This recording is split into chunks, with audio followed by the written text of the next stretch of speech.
Johnny, Sergei. René.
Tagadan, merci.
René.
Ladies and gentlemen, I hope you're enjoying your main course. I would now like to bring to the stage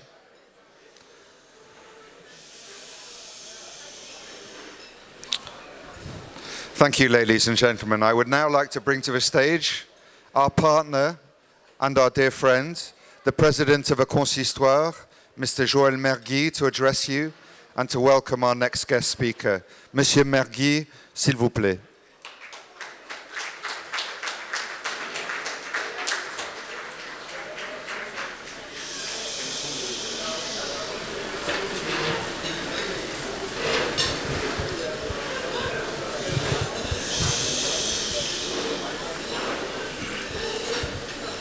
Madame la ministre, Madame la garde des Sceaux, chère Nicole Belloubet, Mesdames et Messieurs les parlementaires, les ministres, Mesdames et Messieurs les présidentes et présidents des différentes communautés juives d'Europe, Mesdames et Messieurs les représentants de la lutte contre l'antisémitisme, Monsieur le Président de la Fondation pour l'Islam de France, Mesdames et Messieurs, chers amis, cher Menachem Margolin,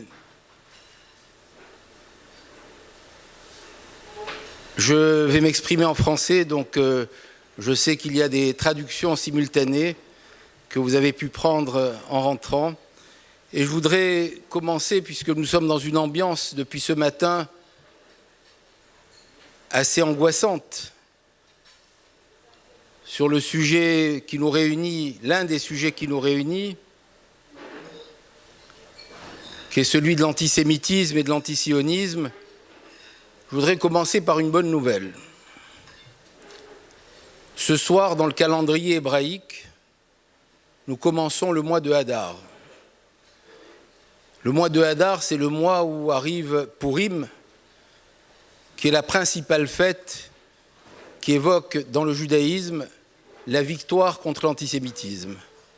Et donc dans la tradition juive, on dit que le soir, Madame la Ministre, le soir où on commence le mois de Hadar, on doit redoubler de joie. C'est un très beau message. C'est un message perpétuel qui nous rappelle que le mois de Purim, le mois qui relate la volonté d'extermination du peuple juif, c'est un mois où on doit redoubler de joie parce que ce dessein qui a voulu être celui de Haman à l'époque de détruire le peuple juif n'a pas réussi. Et à travers l'histoire, on sait combien de Haman ont voulu détruire notre peuple, mais nous sommes là, quelles que soient les inquiétudes qui peuvent nous réunir à travers l'histoire, quelles que soient les nécessités de vigilance, les angoisses parfois, les drames, malheureusement, on tourne dans les différentes communautés juives d'Europe, on tourne avec mes collègues administrateurs des consistoires et présidents de communautés dans les différentes communautés juives de France, et on voit des gens heureux, des gens qui font la fête, des gens qui croient en leur avenir. Et je crois que c'est ça le message que je viens de donner du début du mois de Hadar, c'est-à-dire que dans ce mois qui a voulu représenter une forme de tragédie pour le peuple juif et qui s'est transformé en une victoire, eh bien c'est le symbole de toute notre histoire. Alors ce soir, nous allons être heureux. Heureux d'abord parce que nous sommes réunis, heureux pour moi et pour ceux qui m'ont aidé à construire ce centre, heureux qu'ils prennent un sens nouveau, puisque quand on a construit le Centre européen du judaïsme, on avait bien entendu la volonté de donner un nouvel élan à la communauté juive de France, mais en même temps de créer une plateforme de réflexion et de travail avec les différents représentants des communautés juives d'Europe. Et je suis heureux de cette forme de nouvelle inauguration ce soir, ici, place de Jérusalem. Quel symbole, comme je le disais ce matin, de nous retrouver à Paris, place de Jérusalem, pour célébrer le judaïsme et combattre ensemble l'antisémitisme et la haine. Je parlais de messages d'espoir parce que je vais essayer d'en donner un certain nombre. J'étais à Jérusalem il y a quelques semaines avec le président de la République et avec tant de représentants de différents pays d'Europe, voir à Jérusalem près de 50 chefs d'État, à Yad Vashem, venir pas seulement pleurer nos morts, mais déclarer le combat contre l'antisémitisme, et quelque part dans la capitale d'Israël, c'est aussi peut-être un beau message d'espoir que nous devons relever ensemble ce soir. Je voudrais aussi redire ce que j'ai dit ce matin en présence de mon ami Samuel Sandler, que la construction de ce lieu que vous faites vivre ce soir et auquel vous donnez tout son sens a été décidée au lendemain d'un des drames les plus graves qu'a connu le judaïsme en France et en Europe, avec l'assassinat de Jonathan Sandler, Arié et Gabriel, ses enfants, et de Myriam Monsonego.